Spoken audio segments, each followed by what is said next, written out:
नमस्कार, मेरा नाम है डॉक्टर अभिषेक सिंह। मैं एक कैंसर विशेषज्ञ हूँ। पिछले 18 सालों से कैंसर के मरीजों से, उनके घर वालों से बातचीत करते समय मुझे ये पता चला कि समाज में कैंसर को लेके, उसकी जांचों को लेके, उसके इलाज को लेके बहुत सारे भ्रम फैले हुए हैं, बहुत सारे डर फैले हुए हैं। इन भ्रम और इन डरों के कारण से सही समय पर ना तो मरीज़ ना उनके घर वाले सही निर्णय ले पाते हैं कि इलाज कराना है कि नहीं कराना है, जांच करानी है कि नहीं करानी है। मैंने अपने जीवन का मिशन बनाया है कि कैंसर और उससे संबंधित जितने भी भ्रम हैं उनको मुझे ज़्यादा से ज़्यादा दूर करना है। जो कैंसर से लड़ के मरीज़ ठीक हुए हैं उनकी कहानियों को घर घर तक पहुंचाना है, ज़्यादा से ज़्यादा लोगों तक सही जानकारी पहुंचानी है, ताकि सही समय पर सही निर्णय लेकर बहुत सारे मरीजों की जान बचाई जा सके, जो कि आजकल देखने में कम आ रहा है। मैं चाहता हूँ, मेरी आपसे रिक्वेस्ट है, हाथ जोड़कर प्रार्थना है कि इस मिशन में मेरा सहायक बने, ज़्यादा से ज़्यादा लोगों तक ये जानकारियों को पहुँचाएँ, भ्रम को समाज में दूर करें और ज़्यादा से ज़्यादा जान बचाने में मेरी सहायता करें और सहायक बने। 21 में हमें पित्त की थैली में गांठ का प्रक्रिया हुई। 21 में उसका ऑपरेशन कराया, ऑपरेशन हो गया, ठीक रहे। और 22 के लास्ट दिसंबर में नाभि के नीचे दर्द शुरू हुआ। हम जहां ऑपरेशन कराए वहीं दिखाए, 15-20 दिन सर इलाज कराया, कोई किसी प्रकार का वो नहीं। कई जाँचें हो गई, उन्होंने CT स्कैन कराया और दवाई कराते रहे हमारी। तो हमने कहा डॉक्टर साहब ये कौन तरीका, आप जाँच भी करा रहे हैं, न कुछ बता रहे हैं और दवाई चल रही, कोई लाभ नहीं मिल रहा है। तो उन्होंने बरेली में ही एक डॉक्टर साहब हैं, वहाँ भेजा। तो उन्होंने वो रिपोर्ट देखी, कई आप दिल्ली जाइए और गंगाराम में जांच कराएं, CT स्कैन देख के। बोले तुरंत जाओ। हमने कहा अच्छा। हम वहाँ गंगाराम में चले गए, वहाँ साहब जांच कराए। तो कुछ तो रिपोर्ट उसी दिन मिल गई और कुछ जो है बाहर चली गई। तो बाहर से कई दिन में रिपोर्ट मिली तो पता चला कि कैंसर की गांठ है। तो हम साहब दिल्ली एम्स में चले गए, वहाँ रोज जाँच। साहब बहुत तबाह हो गए। 3-4 महीने हम वहाँ भागते रहे, चलते रहे, रिपोर्टें होती रही। उसके बाद पता किया गया तुम्हारी प्रक्रिया पूरी हो गई, अब हम आपको सूचना देंगे, तब आप आना। कितना समय इंतजार करें? अब बोले ये तो नहीं कहा जा सकता, मगर सूचना जरूर मिलेगी आपको। हमने कहा तब तक रहेंगे कि नहीं। कुछ दिन घर पे रुके, फिर ऋषिकेश सब भाग गए। ऋषिकेश में एम्स है। पहले तो हम 1-1.25 महीना वैसे बाहर से जाँचें कराते रहे। गंगाराम सर की तरह एक इमरजेंसी जाँच थी जिसमें एडमिट होना अनिवार्य था। हमारे डॉक्टर साहब ने फिर कोशिश करके जरूर भर्ती कराया और वहाँ जाँच हुई। तो जांच होने के बाद मतलब फिर हम वहाँ भर्ती हो गए। 18 दिन साहब भर्ती रहे। बोतल ऐसे सब चलता रहा। वही एक टेबलेट नहीं दिया। मेरे बहुत दर्द शुरू हो गया था उस समय नाभि के नीचे। इंजेक्शन भी लोग नहीं लगाना चाहते थे, एडमिट पड़े रहो। 18 दिन रह के हम वहाँ से चले आए। पैसे की भी शॉर्टिंग थी और कुछ बाकी हो गया था। हमने कहा हम ही घर में हैं कि हमसे बड़ा कोई है ही नहीं। हमने कहा हमें पैसे की व्यवस्था करनी पड़ेगी, अब जाना पड़ेगा बोले। तो वहाँ से आ गए, घर बैठे रहे काफ़ी समय। तो एम्स से साहब दिल्ली से फ़ोन आ गया कि वो आप आ जाइए, सोमवार 1 मार्च जाने क्या था कि आपका ऑपरेशन का नंबर लग गया है। गए, दिन में गए थे, रात को एडमिट हो गए। बाद प्रक्रिया वहीं से उन्होंने 0 से शुरू की। सारी जांचें 10 बार एक जांच हो चुकी थी, 4 CT स्कैन हो चुकी थी एक ही अस्पताल में, एम्स में, मगर फिर भी प्रक्रिया वहीं से शुरू की। तो कुछ घर पे दिक्कत थी, वहाँ से फिर ऑपरेशन नहीं हुआ, वहाँ से चले आए। अब घर पे बैठे रहे। तो अपने बिल्कुल लोकल घरेलू डॉक्टर होते हैं, उनसे संपर्क का। हमने कहा साहब अब क्या करना चाहिए, क्या करें, अब तो कोई उपाय बचा नहीं है। उन्होंने बताया कि आप बरेली जरा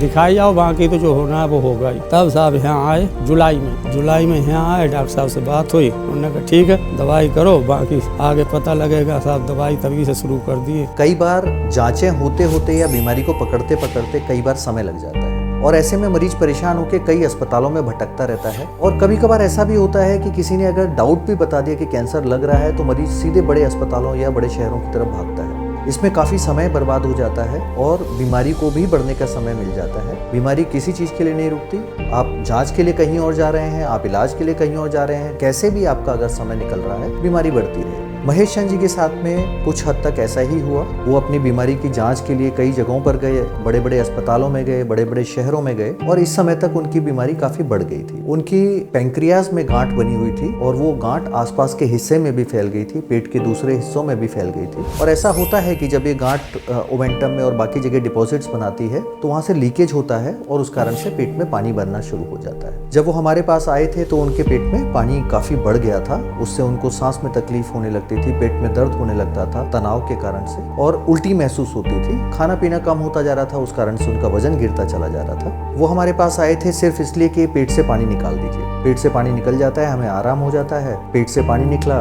10-12 दिन के लिए उन्हें आराम हो गया, और लेकिन फिर वापस वो पानी बन गया, फिर वो आए और फिर पानी निकला। जो चीज़ 10-12 दिन आराम दे रही थी, अब 5-7 दिन तक आराम दे पा रही थी। अगली बार लगभग 1 हफ्ते के अंदर में ही वो हमारे पास आ गए पानी निकलवाने के लिए। हमने उनको समझाया कि आप इलाज के पर ध्यान दें, इलाज के बारे में सोचें। अगर इलाज होगा तो बीमारी कम होगी, बीमारी कम होगी तो पानी बनना कम होगा। उन्होंने कहा कोशिश करके देख लेते हैं। काफ़ी समझाने के बाद वो इलाज के लिए तैयार हुए। जब हम आए तो हमारे पेट में पानी ज़्यादा था, कम से कम मेरे ख्याल से 2 बार 8 लीटर पानी निकला होगा।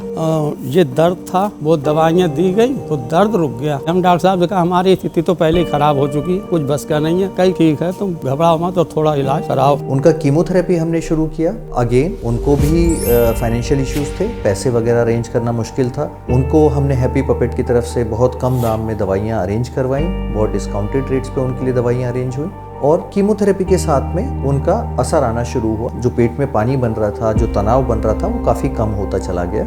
हालांकि जो उनका थेरेपी जब चल रहा था, पिछले बीमारी के कारण भी और खाना पीना कम होने के कारण शरीर कमज़ोर था, और उनकी दवाई का प्रोटोकॉल हमें चेंज करना पड़ा। बिल्कुल रेगुलर टाइम पे वो नहीं कर पा रहे थे। यूजुअली उसमें 4-5 दिन या हफ्ते भर का डिले भी आता था। लेकिन फिर भी जो डोज उनकी हमने कैलकुलेट करके चलाई थी, और जिस तरीके से उनकी ताकत की दवाइयाँ हमने साथ में चलाई थी, खाने पीने की ड्रिप हमने साथ में चलाई थी, उससे उनका शरीर मजबूत होता चला गया। और अभी पेट का पानी उनका बिल्कुल ठीक है। उनकी बाकी चीज़ों में भी सुधार आना शुरू हो गया है। हम सब डटे रहे, आज तक यहाँ हैं। तो अभी 10-12 दिन से हमारे ये पेट का दर्द नहीं रुक रहा है। बाकी पानी था और वो ज्यादा दर्द था, उससे मतलब क्लियर है, काफी रिलीफ मिला जुलाई से अब तक। पैसा क्या साहब, एक पैसे को ख्वार हो गए हैं। हम उसमें थे कैनाल नलकूप में, रिटायर हुए थे दिसंबर में। वो ही सब खर्चा करके हमने डॉक्टर साहब बताया, हमने साहब स्थिति तो बिल्कुल हमारी दवाई की है नहीं, बोले तुम डटो यहीं दवाई करो। जहाँ मतलब थोड़ा राहत मिली तो मतलब टिक गए। अब उनमें धीरे धीरे सुधार होता जा रहा है, खाना पीना बढ़ रहा है। उनको देखकर कोई नहीं कह सकता कि वो बीमार हैं और कैंसर के मरीज हैं, ये तो कोई ना कह पाएगा। 3-4 दिन पहले उनको इन्फेक्शन हुआ है। इन्फेक्शन के कारण से पेट में दर्द दोबारा वापस आया है, और जो हमारा समय था नई कीमोथेरेपी प्लान करने के लिए, वो थोड़ा सा डिले हो रहा है। लेकिन हमें उम्मीद है कि बहुत जल्द हम सेकंड लाइन कीमोथेरेपी उनकी शुरू करेंगे, और जो बीमारी घटती जा रही है उसको पूरी तरह खत्म करने की तरफ अग्रसर हो पाएंगे। यहाँ से बड़े बहुत अस्पताल थे, दिल्ली का एम्स, ऋषिकेश का एम्स गए तो हम वहाँ भी थे। हरियाणा गुड़गांव मैदान था, यहाँ आके थोड़ा राहत मिली है। बाकी पानी का कोई प्रॉब्लम नहीं है, और पैर दर्द का ही बिल्कुल फ्रेश रह रहे थे, ना तो अब तक भाग गए होते सर। हमें तो एक भरोसा हो गया कि दर्द रुक गया, पानी दोबारा नहीं बढ़ा, तो बस वही आराम से रहे। हमें उम्मीद है कि जैसे बाकी मरीजों को फायदा मिला है, उनको भी अच्छा जीवन जीने में, स्वस्थ जीवन जीने में उनकी मदद कर पाएंगे।